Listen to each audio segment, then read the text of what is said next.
Hey, what's going on, guys? It's Steve. Today I want to talk about who is next up to be the best player in the world. You know, every decade or so, or every half decade, we have a transition, a torch being passed. So who's next in line? Here's the thing. I feel bad for some players, but let's start off with who passed the torch. So it was Bill Russell, Wilt Chamberlain, Kareem. Then it was Magic and Bird. Then it was Michael Jordan. Then it was Shaq. Shaq and Tim Duncan. Then it was Kobe. Then it was Dwyane Wade. And now, for the past almost 8-9 years, it's been LeBron James. But who is it going to be after LeBron? Because LeBron only probably has 5 years left, which is really sad because I've been watching him. Oh my gosh, man, I'm getting old and I'm only 19. But anyway, who's after LeBron James? The thing is, this is why I say some players are unlucky. Kevin Durant came at an unlucky time because if LeBron weren't in the league, KD would be the best player in the world. There's no doubt about it. If LeBron and KD weren't in the league, it would be either Westbrook or Curry. But who is after? The thing is, LeBron has 5 years left, right? In 5 years, Kevin Durant will be what? He's 27 now, right? I may be wrong about that, but let's say in 5 years, Kevin Durant's going to be 32. Stephen Curry's also going to be 32, and I believe Russell Westbrook is either 25 or 26. So they're all going to be in their 30s. So I don't think any of those three are going to be the best player in the world. And James Harden, I think he's going to be around 29, 30, something like that. So, it could be James Harden. It could be DeMarcus Cousins. It can be Anthony Davis. It can be Andrew Wiggins. He just needs to shoot a little bit better. But, it's really hard to distinguish. Karl Anthony Towns is an amazing talent. I think he's so underrated. To do what he did in his rookie season, I think he averaged 18.5 points per game, 12 rebounds per game, and 3 blocks per game on 56% shooting from the field and 80% shooting from the free throw line. I may be wrong about the free throw percentage, but who is it going to be? My gut feeling, and as a Knicks fan, I would love to say, okay, it can be Porzingis, which it can be if he can develop like Dirk Nowitzki developed. I actually see Porzingis like a hybrid between Dirk and Chris Bosh.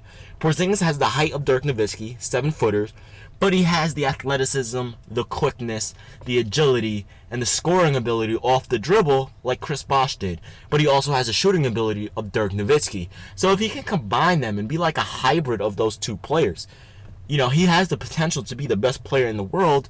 But at the same time, if you look at what Karl Anthony Towns is already doing, and, it's not like he's on a team that has scrubs on it. He has Andrew Wiggins averaging 20. He has Zach LaVine. He has all these solid players around him. So it's not like he's the only player averaging double figures on his team. So when he's doing that with a solid player around him in Andrew Wiggins, what is he going to do when he has a solid team around him, So that's why I'm leaning more towards Karl Anthony Towns. And the dude is, 19 years old?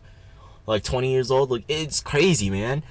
He's 20 years old, and he averaged 18 points per game and 12 rebounds in his first season. Rookie of the year. And I guarantee you, it's just going to keep going up and up from here. He reminds me of, a combination of Hakeem, Kevin Garnett, Tim Duncan, but he also has a shooting ability, which is really odd. You don't see that much when you have someone that's really good in the low post, that's extremely strong, a great defensive player, a great rebounder. You don't really see those kind of players with a shooting ability. If you think about it, look at Shaq. He never had a great shooting ability. Tim Duncan never had great shooting ability. Yeah, Duncan can hit mid-range, but I'm talking about three-pointers and deep mid-range. I'm not talking about 12-foot jump shots, just outside the paint like Timmy used to do.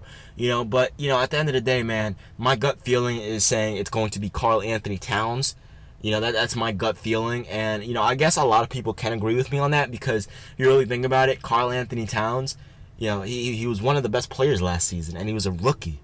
That's the last player I can remember being one of the best players, and being a rookie. Well, the last few players are Tyreke Evans.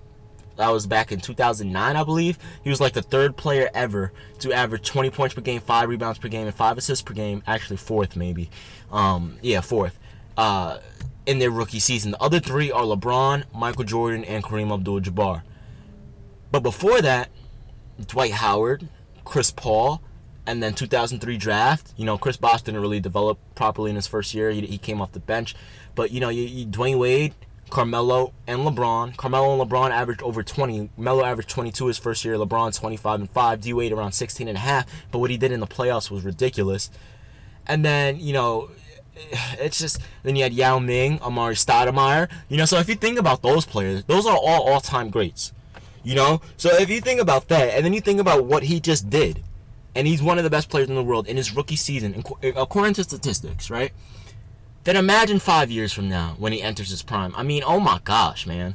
Nothing but a bright future for this guy. And, I can't wait. But anyway, let me know who you guys think will be the best player in the world in 5 years. Do you think it's going to be Kevin Durant? Do you think KD can still have it in 5 years? I think he can. I just don't see him being the best in 5 years. I don't see Curry being the best in 5 years. I don't see Westbrook being the best in 5 years. I don't see James Harden being the best. I actually think Karl Anthony Towns is going to be the best player in the world for 5 years. He's going to be the first big man in a while since pretty much since Tim Duncan and Shaq and Kevin Garnett and Dirk to be the best players in the world. Anyway, I'm out of here. Let me know what you guys think in the comment section below. Peace.